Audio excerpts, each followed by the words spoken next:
Welcome to Curious Considerations, the podcast episode when Tasha and Ivy need a little mental break and we take things a little easy.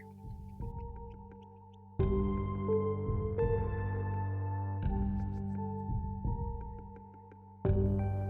don't know if I liked that.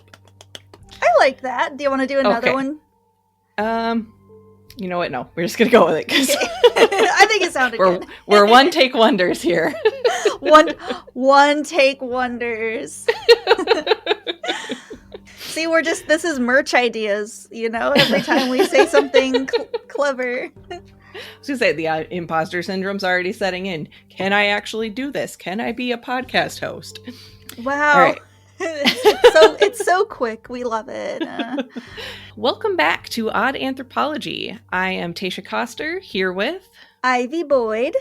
And today we're taking things a little bit easier.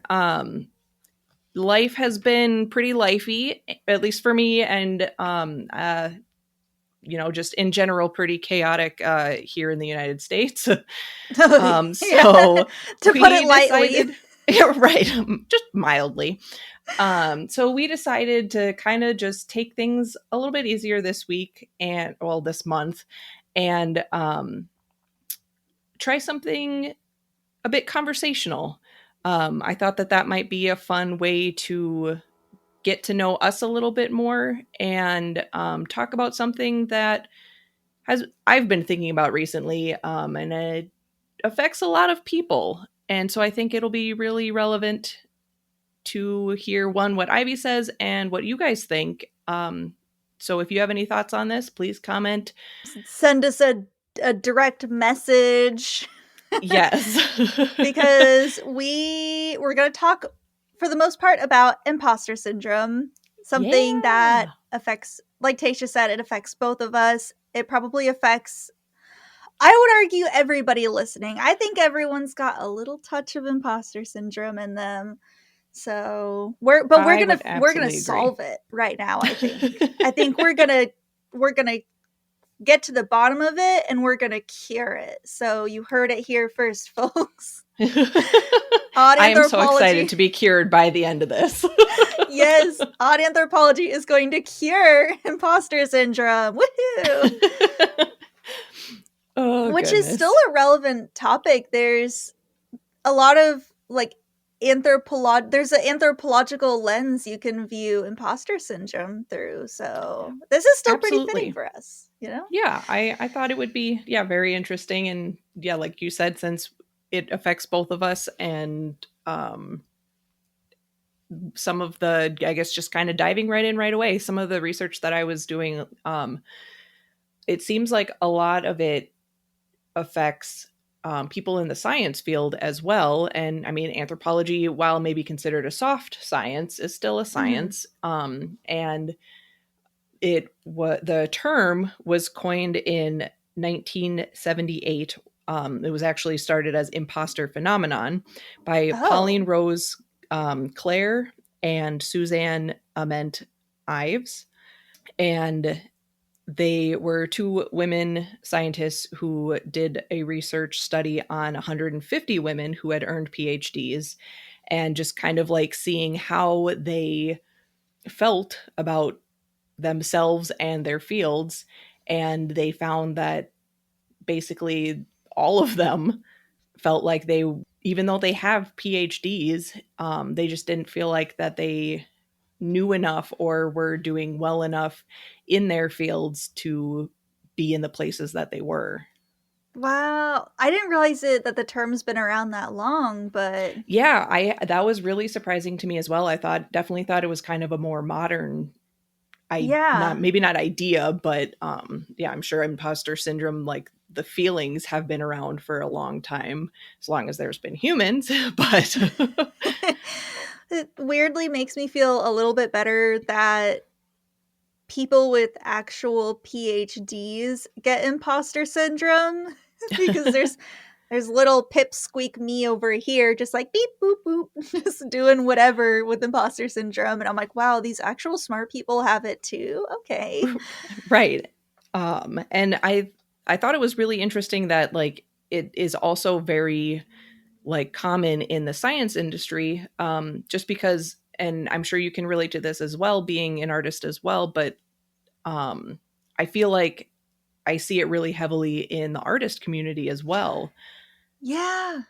I was talking to my husband about that last night when I told him, like, yeah, like tomorrow we're going to record. It's going to be much more relaxed. We're just going to kind of chit chat about imposter syndrome. And I was telling him, like, every single person I know that is an artist or creative of some kind openly Hmm. talks about and complains about imposter syndrome.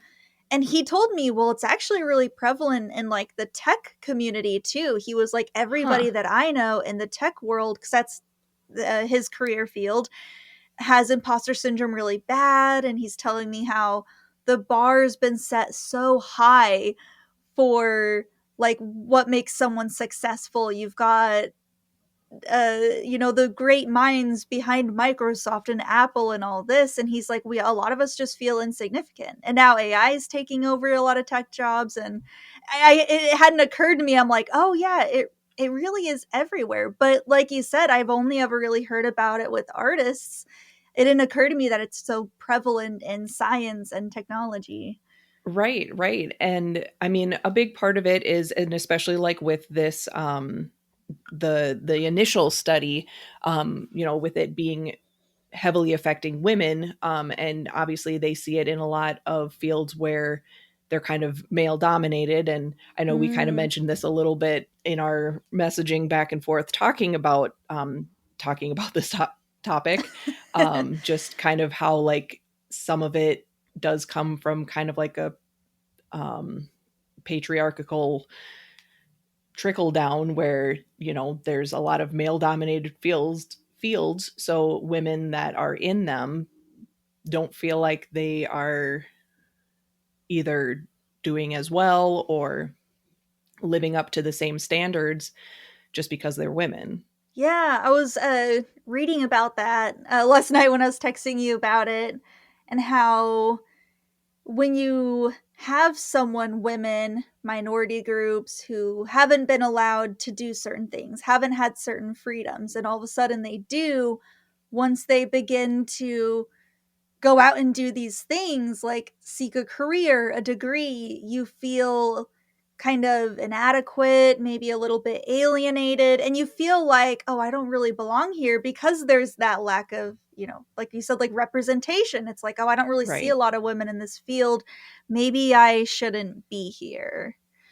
Yeah, definitely. And with that, along with that, they were seeing kind of a cycle appear within women, within BIPOC communities, minorities, of this cycle that begins when, like, whomever the person is, they feel like they need to push really hard and kind of overwork themselves to achieve being on the same level as other people in the field. And then they feel like they are a fraud, so they continue to work harder, and it just kind of like keeps Raising my hand because that's me. That is right. also me. Yeah, and and then it just keeps this cycle going of like pushing yourself and then burning yourself out and then feeling like you're a failure because you're not Me in, with you think podcasting. Me you with feel my like, trail of abandoned podcasts I've left behind me.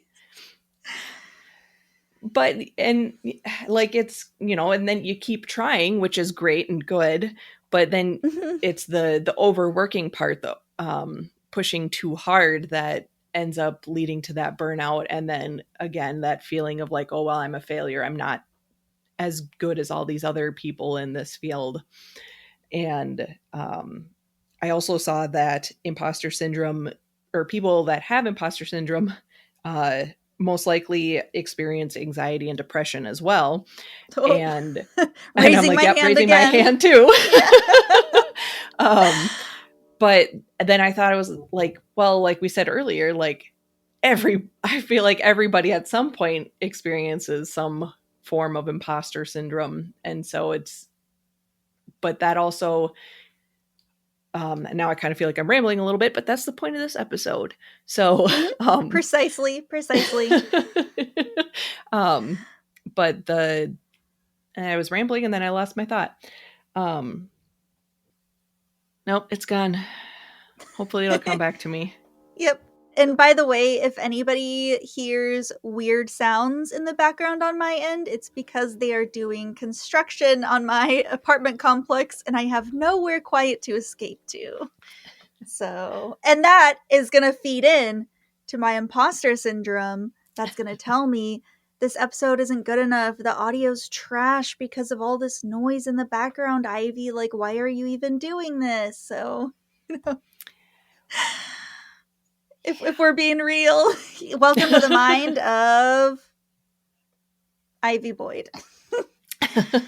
Well, and like I said earlier, that the just kind of like, okay, well, coming up with when I was looking at doing a topic, my topic for this month, like I had a couple ideas, and then the first one I was like, oh, well, is it really odd enough? It's anthropology, but is it like odd?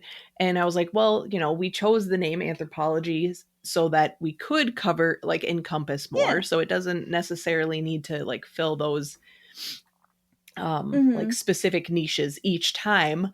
And then the second one, I was like, oh, this one would be really cool. But then I was like, am I going to have enough information for it? And I was like, it's going to be kind of like a short episode. And so then I was trying to come up with all these like ways to try to like maybe letting you know, oh, hey, I'm having a short episode. So maybe you have if you have a short episode idea to like kind of throw in that we could do like both of us in one episode kind of a thing. But just not having that confidence in myself that I could produce something. Cause I mean, even I remember even looking back to just the Piltdown Man episode, I remember being so nervous to start the research because I was like, oh, Mm-hmm. whatever I do is not going to be good enough. And then when I just finally sat down and did it, I was like, oh, that was really easy. I think I can Yay. do this. Yeah, and it was a great episode. And we had someone we've had people talk about it on like Instagram, and I have one of my friends who was like really excited because they knew about Piltdown Man. They're like, oh my gosh, you're talking about Piltdown Man? I was like, yes, we are. See, so we just have to, you gotta ignore the little demon on the shoulder that is imposter syndrome saying, don't do this, you suck, you're terrible. Because maybe, chances are, you're not gonna suck and it won't be terrible. So, Right. Well, and spoken like a professional. That was one thing I also found interesting, and I don't know if it's maybe just the way that like the idea of imposter syndrome has kind of changed or morphed with society and culture, but kind of when it started out, it seemed like it was more like doing that overworking, like doing too much to overcompensate for feeling like you can't do good enough. But then I almost kind of feel like, and I don't know if maybe it's just me or oh, that was where I was going with that point, was it feels like everybody has imposter syndrome, but when you have imposter syndrome, you feel like you're the only one that has it. That you're the only one going through it. That makes really, so much sense. Everybody is going through it. That literally, like, and like part of me like deep down like knew a lot of this, but hearing it is so validating and it's really checking all the boxes because that is me to a T with my art, with podcasting, with like I'm 30 years old and I'm going to school for the first time. College. I graduated high school, but I'm going to college for like the first time. And I'm like, should I even be doing this? I'm crusty, dusty, ancient. Like, is this even going to be worth it?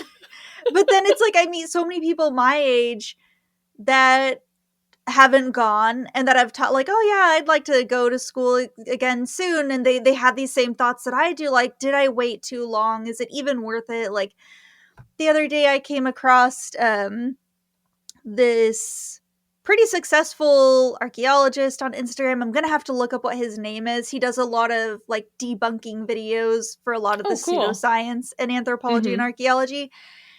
And I'm looking at him and I'm like, oh, he's like 32, 33 years old. I'm like, he's barely older than me. And look at where he's at. Like, it's going to take me years to catch up and maybe be successful like they are. But I'm like, you know what? No, it's never too late. Right. So, I just saw something, I think it was like on Instagram or something, but it was kind of like this idea of, so some people are afraid to start something in their 30s, but if because they think that they're not going to be able to, like you just said, be experienced enough, it's too late. But by the time you're 60, you're going to have 30 years of experience. oh, wow. They're just like, yeah, that like, that's true. So And it's never too late. it's never too late. And I don't know, like part of me, I'm glad I didn't rush too much when I was younger, because when I was younger, like there was so many random things that I was like, I'm going to go to college for this and that. And if I had done it, there's a really good chance that it would have been a waste of a degree. And I know a lot of people who have had that happen, which I don't like that we tell literal children in high school, like, the second you graduate, you need to know exactly what you're going to go to college for, because I do know a lot of people my age who also have quote unquote wasted degrees. I don't Hmm. really like that term, because I'm like, a degree is still a degree. Like, Right, you can right. still, go back and, take classes and things for other things, but I don't know. It's, at least I didn't pursue the veterinary science like I wanted to do my junior year of high school, because that's not for me. So I don't know. I tell myself this to make myself feel a little bit better. Like, you know what? I took my time and that's okay. And now I figured out what I want to do and that's okay. Absolutely. Well, and you bring up a point of kind of like how one of the ways that uh, imposter syndrome can start is by having those familial pressures, societal pressures of, okay, well, after you graduate high school, you have to know what you want to do, and you're going to go to college and get a degree, and then you're going to get a job, and you're going to get a job to make a lot of money and be successful. You're going to do that And job your entire life. right, and all these things are putting pressures on the young people that are going through those experiences of, okay, well, I have to do this to be successful, Mm-hmm. and putting that like measuring stick of what success is. And Yeah. for myself, you're supposed to have a family, have a house, all these things by 30 or whatever. And I don't have a house. I mean, I have a family, but am I successful still? Because, I don't have No, you don't have a house. You're a failure. I don't have a house. I don't have a career within my a career in my degree field, even though, now I have this podcast. Um, Mm-hmm. like I haven't actually done anything in the anthropology field. Yeah, and Or like how, I have these ideas of what it is to be an artist, and I haven't met those like levels mm-hmm. of success. I opened an Etsy shop, never had a sale. So does that mean I'm not a successful, or I am not an I artist? last time I opened an Etsy shop, I think I had 2 sales, and I'm pretty sure you might have been one of them. So, but you know what? Okay, this brings me to like a little bit of a silver lining. That one thing that really helps with imposter syndrome is supporting each other. Yeah. Like, support your friends and family's endeavors, like boost their confidence. Like, if you have a friend that is an artist, buy a piece of their art. And I'm not only saying that because Tasha and I are artists, but like, I think it like validate people, because anytime I got one out of 2 sales, I'm just like, oh my god, like someone wanted it. And then again, the sense of imposter syndrome washes over, where I'm like, they're gonna hate it when they get it in the mail. Like, what if I don't package it right? Like, I ripped them off. It's probably not even worth the amount I'm charging because my art is garbage. Like, all those negative thoughts just start to come over. But I think it does help to just support each other and be nice, you know? Yeah, that's definitely one of my favorite things to do. And I mean, I wish I could monetarily support all of like these amazing Mm-hmm. people that I follow and like friends, but even just, like sharing their artwork, I love to be able to do that just to give them a boost. Mm-hmm. But uh, you had brought up, oh, now I lost it again. What was it? Man. Feeling like I'm ripping them off because I'm like, Oh, yeah, that oh, was it. Feeling like you were ripping them off. That kind of also on the art side of imposter syndrome, like that's something I see a lot of artists struggle with as well, is just like pricing your artwork and, mm-hmm. um, feeling like, yeah, you're ripping someone off, or like, oh, I shouldn't charge so much because, it's not like, it's not worth it, or like, Yeah. you want to be able to sell it, but you want to be paid for your time and experience. Mm-hmm. And I feel like imposter syndrome can play into that, making that more difficult. That checks out because there's been times when I've like with my Etsy, I've also sold things by like boothing at like conventions and stuff. And there's been times where even my husband would kind of notice, like, oh, you're only selling this for this much. And I'm like, yeah. He's like, how long did it take you to make that? X amount of hours. He's like, you were making like $2 an hour charging at this price, and I'm like, but it's probably not worth that much more because it's only me making it and I'm not that good. So it really is just a fun time, and anyone listening right now that's an artist is just like, yes, I understand Yes. completely. But it does weirdly make me feel better that none of how I feel is my fault. Like everything that I'm feeling, especially reading about how like the term imposter syndrome or imposter phenomenon or whatever it was in the beginning, Hmm. how it came about in the 1970s. And it was about like these women doing this study into women with PhDs. And it's like, okay, yeah, like there is that like patriarchal kind of anchor to why a lot of women like myself feel this way. And I feel like, hey, a lot of these feelings of inadequacy have just kind of snowballed into what most of us are experiencing today. It's not even Hmm. my fault. And that weirdly makes me feel a little bit better. As terrible as it is, I'm just like, okay, like it's not my fault I feel this way. Most people feel this way. Right. See, maybe I'm curing my imposter syndrome just by talking about it. Yeah. Yeah. Like you said, it just talking about it and knowing that there are others out there that are experiencing the same thing we're going through. I mean, it sucks that everybody else is going through this as well. And, but yeah, like it's nice to know you're not alone. Yep, and even then my brain still struggles to understand. I'm like, well, no one quite feels like I do though. Right. Like, oh, Right. there might be other Everyone. podcasters that feel like they're not good enough, but they don't quite feel like I do. Right. And, we brought up the minority aspect of it. And obviously, we're never going to know what that feels like. Yeah.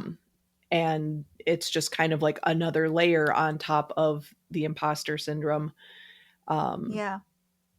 And that's and another thing that anyone listening can do to try to help is giving minority groups more representation, since that's a really big part in it for them, is not seeing themselves represented in places. There's this sense of, I don't belong, or I'm uncomfortable here, let me just leave, I don't belong in this field, or partaking in this hobby because everyone doing it looks like this. Like uplifting minority groups is just also a great way to help bring absolutely. that awareness and that representation. And again, we're curing it here right now on anthropology. You're all welcome. Yes. Yes. Support. Keyword. Yep. big thing. Yep. pretty much. I feel like we really just like, especially you, just hit the nail on the head with. And then my scatterbrainness and jumping, I was like, oh my God, Ivy's going to have a hell of a time. And I'm like, I don't know, maybe she just needs to not edit it so much. Like, nope. This is a raw one. we're raw dogging this audio. But maybe we can revisit, after you've been in school for a bit. Yeah, once I've got a slightly bigger brain, we can come back. Which, hey, there's my imposter syndrome again, being like, what are you even doing going to school? You're dumb. Like, you don't belong there. Nope. I'm so excited for you. Thank you. I am too. So I think that kind of wraps things up nicely, unless there's anything else you want to add. I don't think so. Yeah, I guess just remember, you're not alone. We want to support you too. So if there's anything that you would like us to share, that might be kind of fun to boost listeners' projects and things. Absolutely. Send us a message, or we would love to support you guys as well. Mm-hmm. Yeah, find us on Instagram, Facebook. We're also on Substack. Are you an artist? Do you have your own fun little podcast, or literally anything that you're doing? Like, hey, it's something that I like, that I see a lot with small podcasts on Instagram. Oh, it just happened this morning. Hold on. What was their name? Oh, I don't know. Scary as Folk. They're Scary as Folk. Really cool Instagram page had shared us on their story as being like one of their favorite podcasts, and we were both kind of like, oh, like fangirling a little bit. So shout out to Scary as Folk. Also, what a great name. Yes. What a great name. Everyone go check out Scary as Folk. Hit us up. We would love to uplift you to share your stuff. Feel free to share our stuff too. I feel bad. I don't want people to think that the whole point of this episode was being like, feel bad for us. Share our stuff. Support us. Give us 5 stars. But that's also we're trying to let you know you're not alone. And that's also my imposter syndrome, being like, this is how everyone's going to interpret it. Maybe this episode was a mistake. I guess we'll find out. And if it was my idea. So okay, I said this episode is either going to help cure my imposter syndrome, or it's just made it spiral into me realizing just how much it's engulfed every aspect of my life. Thank you, everyone, for listening. Let us know how you feel about Volume 1 of Curious Considerations. A little series that we'll do every so often whenever our brains are mush and we just feel like yapping. Yes. So thank you for letting us do this, and we will catch you next month. Until next time. Bye. Goodbye.